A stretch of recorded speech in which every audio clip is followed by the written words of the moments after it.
Bismillahirrahmanirrahim. Assalamualaikum warahmatullahi wabarakatuh. Alhamdulillah. Alhamdulillahilladzi nawwir qulubana binuri ma'rifati wal yakin wa adkhilna ma'al awliya'i wassolihin.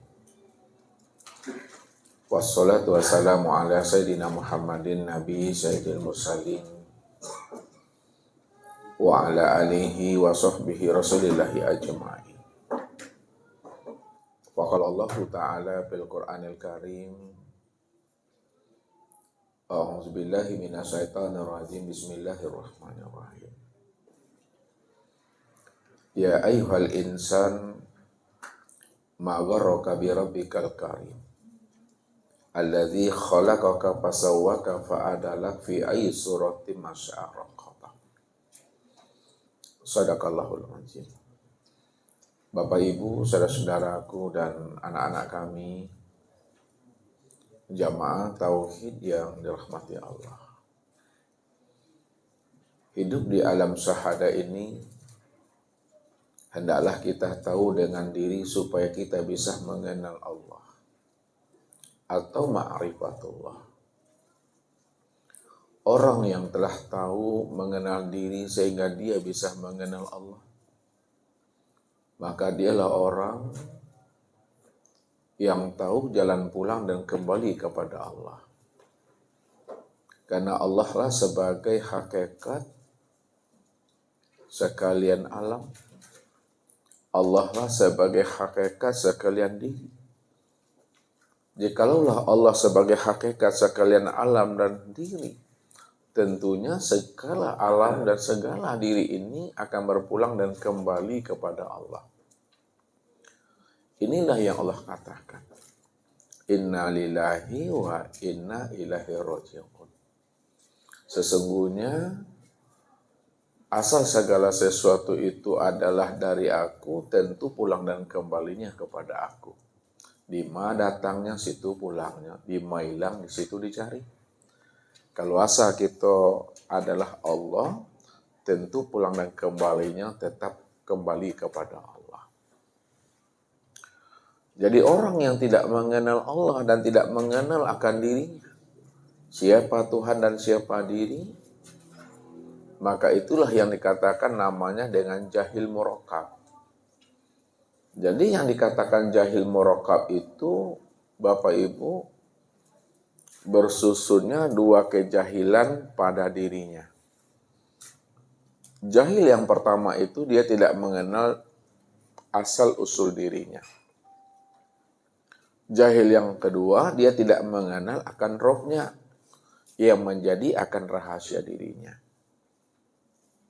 Jadi apabila sudah terhimpun dua kejahilan itu pada dirinya, dia tidak mengenal siapa dirinya dan dia juga tidak mengenal siapa rohnya, maka dikatakanlah bahwa dirinya itu sebagai jahil murakkab itu. Makanya Allah selalu menyindir kita ini Bapak Ibu dengan sindir yang penuh dengan lemah lembut namun menggetarkan jiwa sebenarnya. Apa kata Allah? Ya ayyuhal insan ma gharraka bi rabbikal karim. Hei sekalian manusia, kenapa kamu belum juga mengenal akan diriku? Apa sebenarnya yang memperdaya dirimu, yang menghalangi dirimu, sehingga kamu belum juga mengenal akan diri aku ini, kata Allah, yang maha mulia. Padahal Allah katakan apa? Allazi khalaqaka fasawwaka fa'adalak. Padahal aku yang menciptakan dirimu dari tidak ada lalu menjadi ada. Aku ciptakan dirimu dari setetes air. Lalu setetes air itu aku jadikan segumpal darah itu aku bentuk menjadi segumpal daging. Segumpal daging itu akan merubah wujudnya menjadi tulang belulang. Lalu tulang belulang itu kami bungkus lagi dengan daging. Kemudian jadilah kamu manusia yang sempurna. namun kenapa kamu belum juga mengenal akan diriku, kata Allah. Begitulah Allah bertanya kepada kita ini. Dan Allah juga memberikan jawaban tentang rahasia diri kita supaya kita bisa mengenal akan dirinya. Kalau kita tidak mengenal akan dirinya, Bapak Ibu, bagaimana kita akan melakukan penyembahan dan pengabdian kepada dirinya? Sedangkan penyembahan dan pengabdian kita kepada Allah itu adalah penyembahan dan pengabdian yang benar-benar ingat akan dirinya. Jadi kalau kita tidak mengenalnya, bagaimana cara kita ingat? Jadi orang yang bisa ingat adalah orang yang mengenal akan dirinya itu. Jadi siapa yang melakukan penyembahan dan pengabdian kepada dirinya tanpa ingat akan dirinya, maka penyembahan dan pengabdian kita itu menjadi penyembahan yang hampa dan sia-sia. La tasihul ibadah illa bima'rifatil ma'bud. Tidak sah ibadah kita yang kita lakukan 25 tahun, 35 tahun, 60 tahun. Jikalau kita tidak mengenal yang kita sembah. Walaupun kita mengenal yang kita sembah, namun sebatas mengenal nama. Hanya sebatas mengenal huruf, tulisan, dan asma. Padahal Allah yang kita sembah itu bukanlah berbentuk huruf, lafaz, dan asma. Ini yang Allah katakan itu. Wa minan nasi ma ya'budullaha ala harfin. Ada sebahagian daripada manusia. Dia mengaku, dia menyembah aku. Mengaku dia itu mengingat aku, memuji aku. Tapi sayang, kata Allah, yang disembahnya, yang diingat, dan yang dipujinya bukanlah diriku. Akan tetapi yang disembah dan diingatnya itu adalah huruf Allah, lafaz Allah, dan asma Allah. Apakah huruf alif lam lam ha itu yang dikatakan Allah? Apakah kata Allah itu yang dikatakan Rob? Tentu tidak, Bapak Ibu. Siapa yang mengatakan lafaz Allah, huruf Allah, alif lam lam ha itu adalah Allah Rob, lalu itu yang kita tanamkan ke dalam akal kita, itu yang kita hunjamkan ke dalam hati kita, kemudian itu yang kita bayangkan, yang kita renungkan, yang kita imajinasikan. Maka ketika itu kita telah menjadikan asma dan huruf Allah itu di dalam hati dan pikiran kita menjadi suatu berhala, Bapak Ibu. Ini yang berbahaya.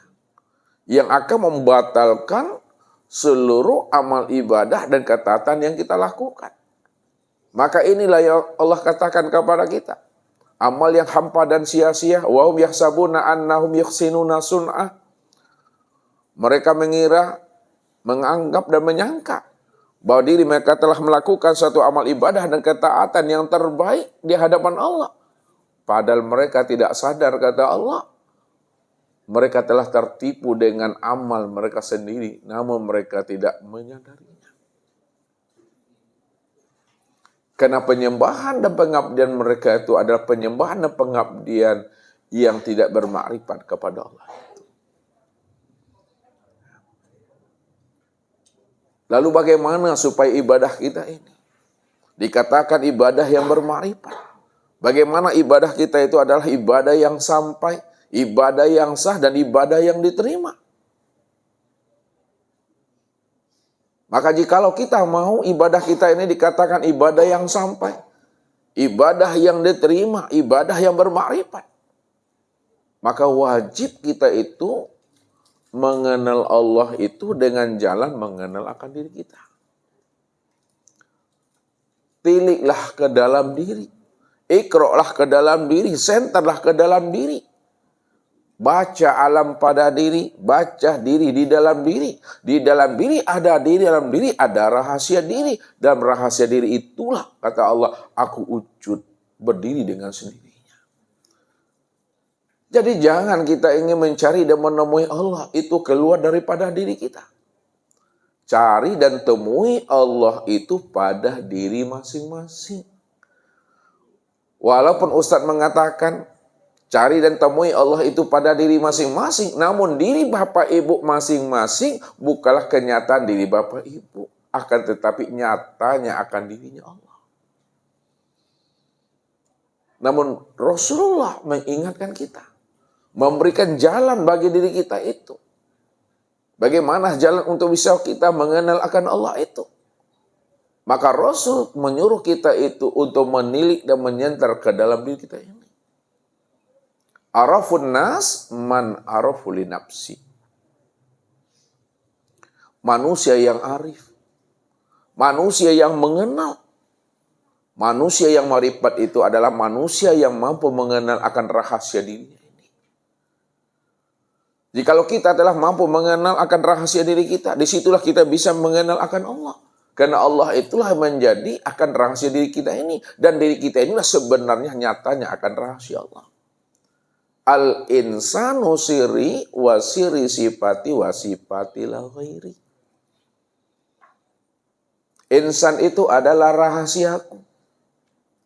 Rahasiaku itu adalah sifatku.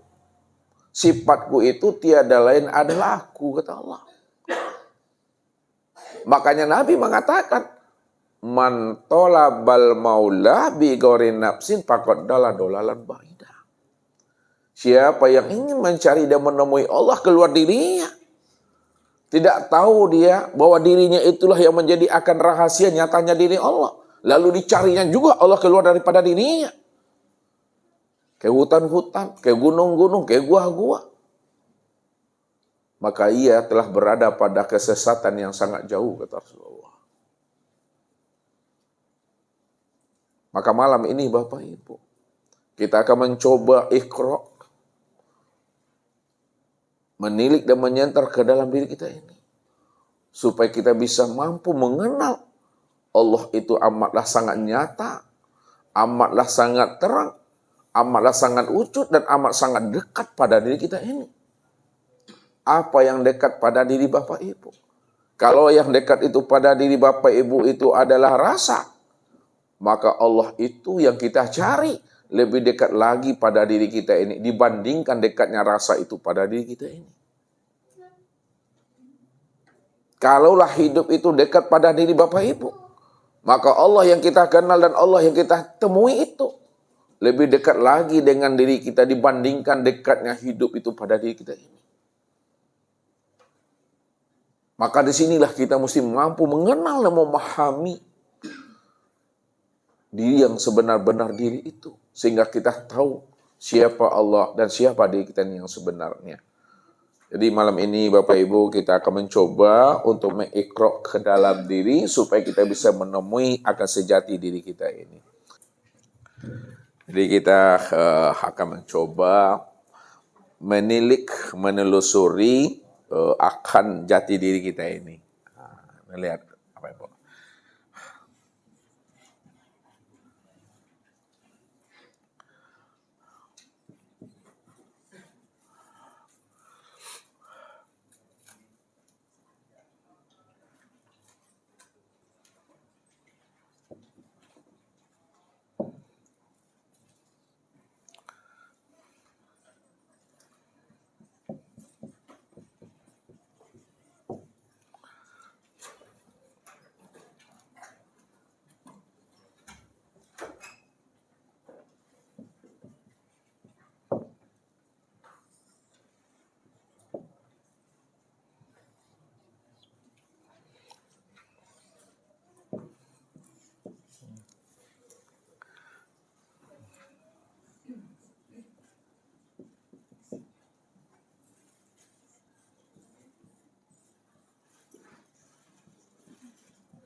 Jadi Bapak Ibu ya, yang di bawah ini tulisannya Saripati ya.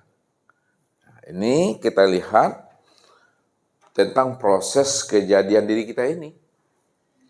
Ya, di dalam Al-Qur'an surah Al-Mu'minun ayat 12 sampai 14 itu Allah menjelaskan tentang proses kejadian tubuh jasmani kita ini. Apa kata Allah? Ya. Walaqad khalaqnal insana min sulalatin min tin. Summa ja'alnahu nutfatan fi qararin makin. Summa khalaqna nutfata alaqa. Fa khalaqnal alaqatan mudghah. Fa khalaqnal mudghatan izama. Fa kasawnal izama lahma. Summa ansha'nahu khalqan akhar. Fatabarakallahu ahsanul khaliqin. Jadi proses penciptaan kejadian fisik kita, diri jasmani ini Bapak Ibu, itu ada 6 prosesnya. Yang pertama, ya, proses kita itu sebut namanya saripati. Saripati. Kemudian dari saripati itu menjadi namanya nutfah. Nutfah. Dari nutfah ini menjadi namanya alaqah. Dari alaqah menjadi namanya mudghah. Dari mudghah menjadi namanya izoma. Dari izoma kemudian lahma. Ya. Jadi prosesnya Bapak Ibu, yang pertama itu adalah min sulalatin min tin. Ya. Berasal daripada saripati yang berasal dari tanah. Itu maksudnya apa yang kita makan, apa yang kita minum, apa yang kita konsumsi itu semuanya itu terbitnya daripada unsur bumi ini. Ya, ikan, sayur, mayur semuanya. Itu yang bergizi, yang bervitamin itu yang kita makan akan menghasilkan namanya nutfah. Jadi nutfah itu dari saripati yang berasal dari tanah tadi. Maka setetes nutfah itu, ini yang disebut namanya dengan bahasa tauhid itu nuqtah. Nuqtah. Ya, setetes nutfah itu yang disebut namanya dengan nuqtah. Ini yang dikatakan namanya ma'ul hayat. Ma'ul hayat. Ma'ul hayat itu air yang hidup. Atau disebut juga istilahnya dengan Nur Muhammad. Nur Muhammad. Jadi setetes nutfah atau ma'ul hayat yang tertumpah ke dalam rahim seorang istri itu yang disebut namanya Nur Muhammad itu. Air yang hidup. Ya. Maka dari air yang hidup tadi, ya, tanda dia hidup, bukti dia hidup, berubah wujudnya, bertajalli dia. Dari air tadi itu bertajalli menjadi namanya alaqah. Alaqah itu yang disebut namanya segumpal darah. Segumpal darah. Segumpal darah itu ya, dalam bahasa tauhidnya maka dinamailah dia sebutannya dengan Ahmad. Ahmad. Kemudian dari alaqah bertajalli dia, berganti bentuk, berubah wujudnya menjadi mudghah. Mudghah itu ya segumpal daging, ya. Segumpal daging. Segumpal daging itu dinamai dengan Muhammad. Kemudian dari segumpal daging itu bertajalli dia berbentuk namanya izoh, yaitu pembentukan tulang belulang. Pembentukan tulang belulang. Kemudian setelah sempurna pembentukan tulang belulang itu Bapak Ibu, baru dibungkus kembali dengan lahma. Tulang itu dibungkus lagi dengan daging. Dibungkus dengan daging kembali. Dibungkus dengan daging.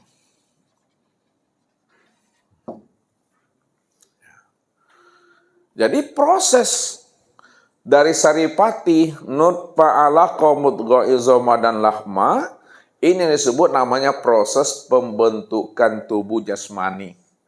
Pembentukan tubuh jasmani ini. Pembentukan tubuh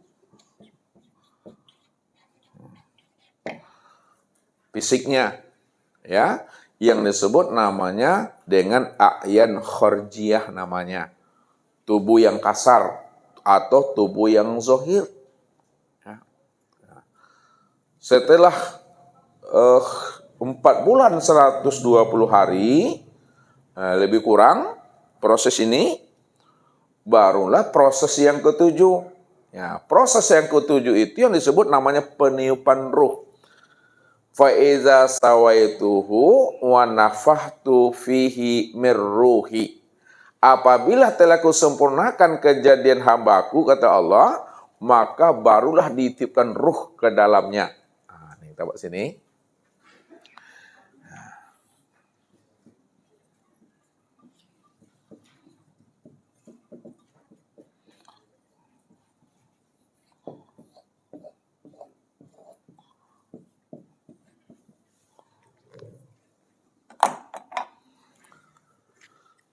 Jadi prosesnya 4 bulan,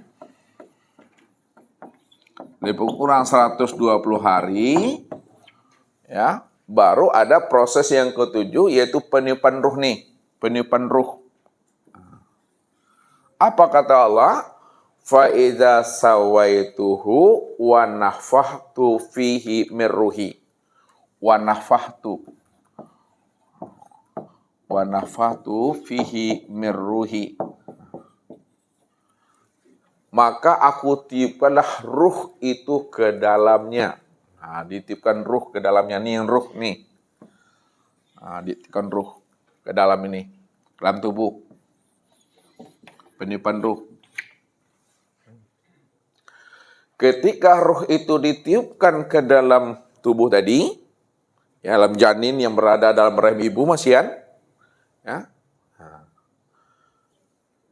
1 hari, ya, 1 hari baru ruh itu ditiupkan ke dalam tubuh itu, ya, dalam rahim ibu, maka disebutlah namanya dengan hayatullah.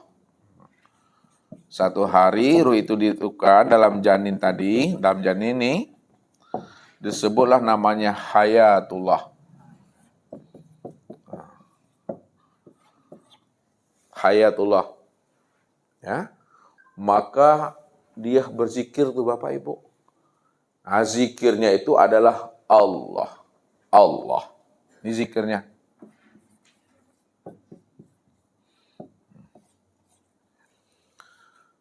Satu hari baru tuh udah berzikir. Makanya ruh itu dikatakan, ya, mengandung unsur ilahiyah. Mengandung unsur ketuhanan. Kenapa dikatakan ruh itu mengandung unsur ketuhanan ilahiyah? Karena memang ruh itu adalah tajalli. Ya, kezohiran penampakan nyatanya akan hayat Allah itu yang sebenar-benarnya. Maka disitulah dia hidup itu karena Allah.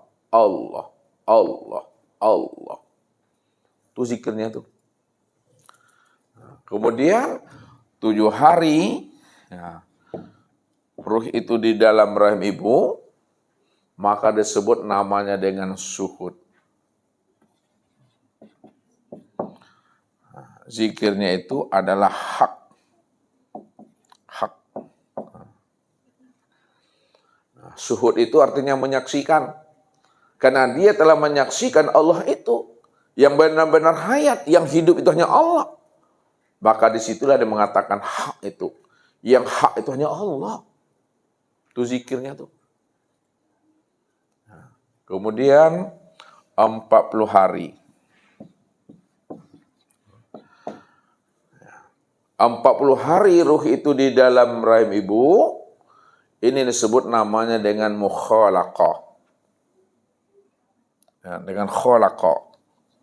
Khalaqah, maka zikirnya itu subhanallah. Nah, zikirnya itu subhanallah.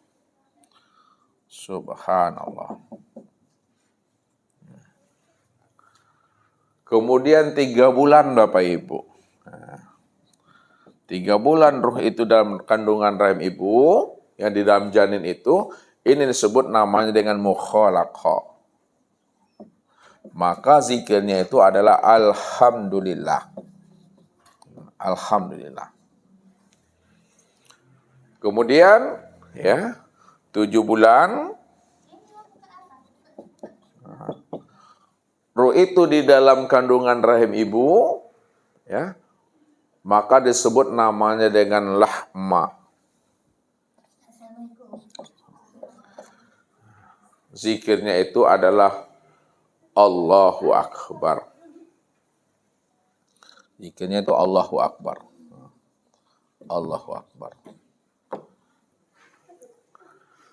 Sampailah ya ruh itu 9 bulan 10 hari, maka disebutlah namanya dengan fayakun. Fayakun. Barulah sempurnalah zikirnya Bapak Ibu. Ya, subhanallah, alhamdulillah, Allahu Akbar itu sempurna, terhimpun dia di dalam kulima la ilaha illallah. La ilaha illallah.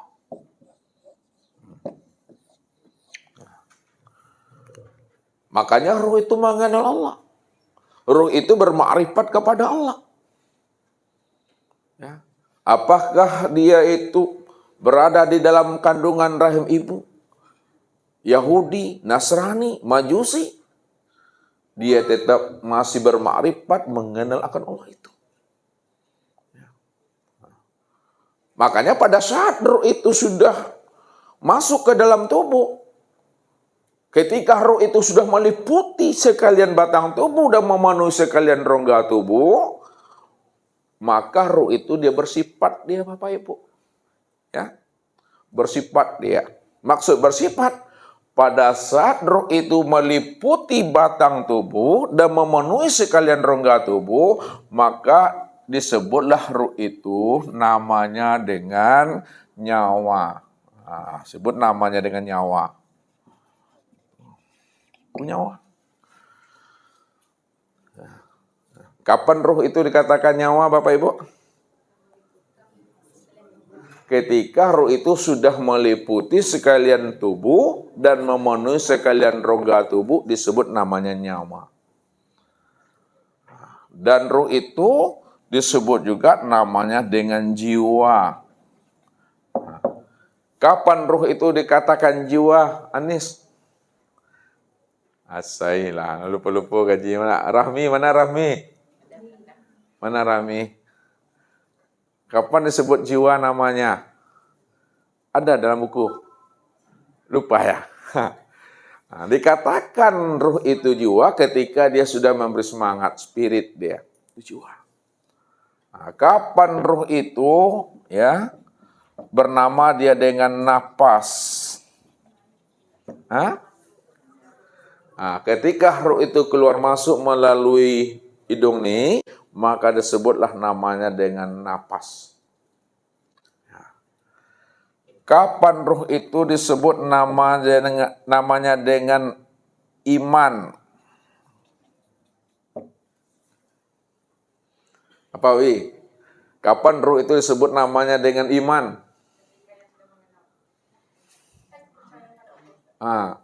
Ketika dia sudah percaya, ya, maka disebut namanya dengan iman. Kapan ruh itu disebut namanya dengan arif billah? Arif billah. Ketika dia sudah mengenal Allah. Kapan ruh itu disebut namanya dengan akal? Ketika dia berpikir. Kapan ruh itu disebut namanya dengan nafsu?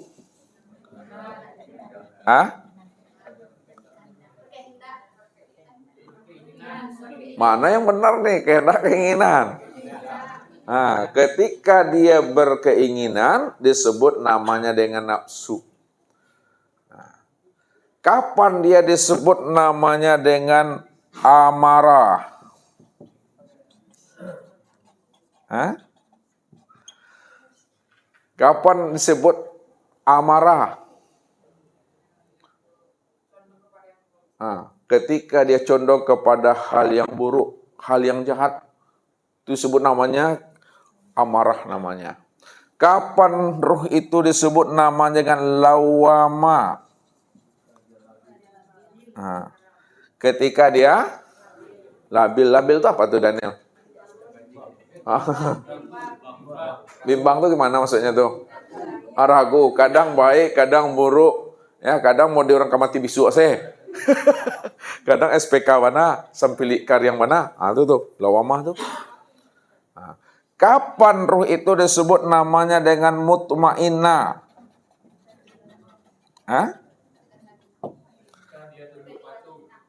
Ketika dia tunduk patuh, dah tenang dia, dah stabil dia. Kapan dia disebut namanya dengan kolbu?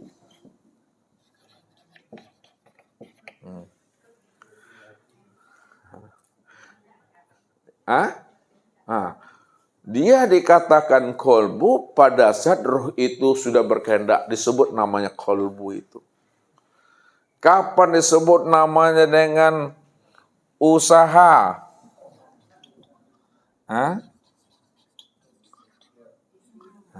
Ketika dia sudah berikhtiar.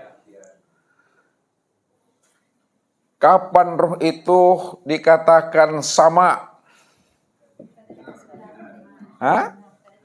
Ketika dia sudah mendengar. Kapan ruh itu dikatakan basar? Kapan ruh itu dikatakan kalam? Kapan ruh itu dikatakan ilmu? Kapan ruh itu dikatakan kudrat? Kapan ruh itu dikatakan iradat? Kapan ruh itu dikatakan hayat? Jadi semuanya ini nama ruh sesuai dengan situasi dan kondisinya. Ya. Maka yang dipanggil nanti Bapak Ibu, ya, dari sekian banyak nama ruh ini, yang dipanggil oleh Allah untuk pulang dan kembali itu yang mana? Nyawa kah, napas kah, akal kah, usaha kah, lawama kah, itu yang dipanggil yang mana? Yang dipanggil adalah jiwa.